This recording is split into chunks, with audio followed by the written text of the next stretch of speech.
ప్రధానమంత్రి నరేంద్ర మోడీ తన వ్యక్తిగత విషయాల్ని అప్పుడప్పుడు పంచుకుంటూ ఉంటారు. ఈ క్రమంలో తాజాగా తనకున్న ఒక అలవాటు గురించి తాజాగా ప్రస్తావించారు. చాలా మంది నిద్రలేని సమస్యతో బాధపడుతూ ఉంటారని, అయితే తను మాత్రం బెడ్ పై పడుకున్న తర్వాత కేవలం 30 సెకండ్లలోనే గాఢ నిద్రలోకి జారుకుంటానని చెప్పారు. అయితే దానికి కారణాన్ని కూడా వెల్లడించారు. తాను పాటించే సూత్రంతో ప్రతిరోజు సులభంగా గాఢ నిద్రపోతానని వివరించారు. ఇది కేవలం ఒకరోజు మాత్రమే కాదని, సంవత్సరంలోని 365 రోజులు ఇదే జరుగుతుందని వివరించారు. 7వ పరీక్ష పే చర్చ కార్యక్రమంలో భాగంగా ప్రధానమంత్రి నరేంద్ర మోడీ విద్యార్థులతో కలిసి మాట్లాడారు. ఈ సందర్భంగా వారికి ఆరోగ్యానికి సంబంధించి గాఢ నిద్రకు గల ప్రాముఖ్యతను తెలియజేశారు. ఈ సందర్భంగా ప్రధాని మోడీ తనకున్న ఒక అలవాటుని వివరించారు. తాను పడుకున్న తర్వాత గాఢ నిద్రలోకి వెళ్ళడానికి కేవలం 30 సెకండ్లు మాత్రమే సరిపోతుందని తెలిపారు.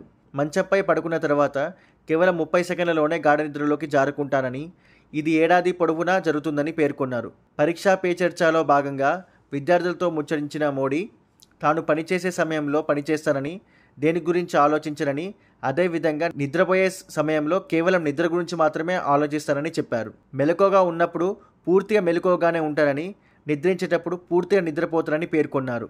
ఇక మొదటి గాఢ నిద్ర రహస్యం అని తెలిపారు. ఇక తనకు అలవాటైన రెండో గాఢ నిద్ర రహస్యం సమతుల ఆహారం అని వివరించారు. ఎవరి వయస్సును బట్టి వారు సమతుల ఆహారాన్ని తీసుకోవాలని ప్రధాని నరేంద్ర మోడీ చెప్పారు. సమతుల ఆహారం కూడా గాఢ నిద్రకు సహాయపడుతుందని చెప్పారు. ఇక క్రమం తప్పకుండా వ్యాయామం చేయడం కూడా గాఢ నిద్రకు మరో రహస్యమని ప్రధాని మోడీ వెల్లడించారు. వ్యాయామం అంటే భారీగా కసరత్తులు చేయాల్సిన అవసరమే లేదు. తేలికపాటి వ్యాయామాలు కూడా గాఢ నిద్రకు సహాయపడతాయని తెలిపారు. గాఢ నిద్రతోనే మనిషికి సంపూర్ణ ఆరోగ్యం సమకూరుతుందని ప్రధాని మోడీ వివరించారు. గాఢ నిద్రతో పాటు పరీక్షా పే చర్చలో భాగంగా ప్రధాని నరేంద్ర మోడీ విద్యార్థులకు మరిన్ని సూచనలు చేశారు. ఈ సందర్భంగా తల్లిదండ్రులకు కూడా మోడీ కొన్ని విషయాలు చెప్పారు.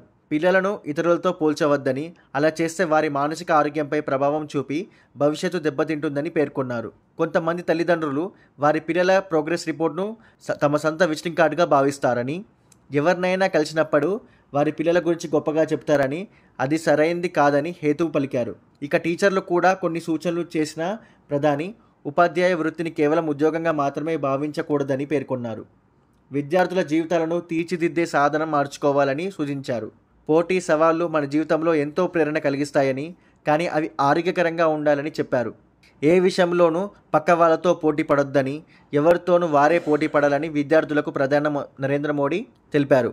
గత కొన్ని సంవత్సరాలుగా ఈ పరీక్షా పే చర్చ కార్యక్రమాన్ని ప్రధాని మోడీ నిర్వహిస్తున్నారు. అయితే కరోనా మహమ్మారి కారణంగా 4వ ఎడిషన్ ఆన్లైన్లో నిర్వహించారు. ఈ ఏడాది 2.26 కోట్ల మంది ఈ కార్యక్రమానికి నమోదు చేసుకున్నారు. ఢిల్లీలోని భారత మండపంలో జరిగిన టౌన్ హాల్ కార్యక్రమానికి ప్రతి రాష్ట్రం, కేంద్రపాలిత ప్రాంతం నుంచి 2 విద్యార్థులు, 1 టీచర్తో పాటు కళా ఉత్సవ్ విజేతలు హాజరయ్యారు.